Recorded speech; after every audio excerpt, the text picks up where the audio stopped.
এই তো বন্ধুরা, এটা কয়েক মাস আগে এই পেয়ারা গাছগুলা আমি লাগাইছিলাম। মসজিদের পাশে জায়গা ছিল। তো এখন আলহামদুলিল্লাহ গাছগুলো এখন বড় হয়েছে। বড় হওয়ার পরে দেখেন, আপনারা খেয়াল করবেন, আমি এই যে এখান থেকে কলিগুলা আমি ভেঙে দিচ্ছি। এর কারণ হচ্ছে কি, আপনি যখন নাকি গাছটা, এই যে গাছটা এখন এরকম একটা মানে হয়েছে, বট গাছের মতন একদম গুল করা হচ্ছে।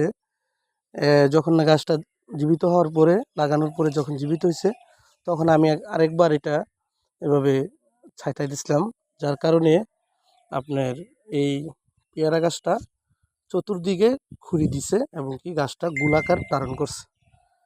তো আলহামদুলিল্লাহ, আপনারাও যদি আপনাদের গাছ বড় হওয়ার পরে, জীবিত হওয়ার পরে যখন দেখবেন এরকম ধরনের এ, পাতা যখন বের হবে, যে এই যে দেখেন, এখান থেকে যদি আপনি এটা ভেঙে দেন এখান থেকে, তাহলে এখান থেকে আরও 2-3টা আপনার খুঁড়ি দিবে এবং ডালপালা মেলবে ইনশাল্লাহ। তো আপনারা এই কাজটা করবেন, তাহলে আপনাদের পেয়ারা গাছ বলুন বা যে কোনো গাছ বলেন, আপনার গাছের ডালা শাখা পোশাখা বাড়বে ইনশাল্লাহ।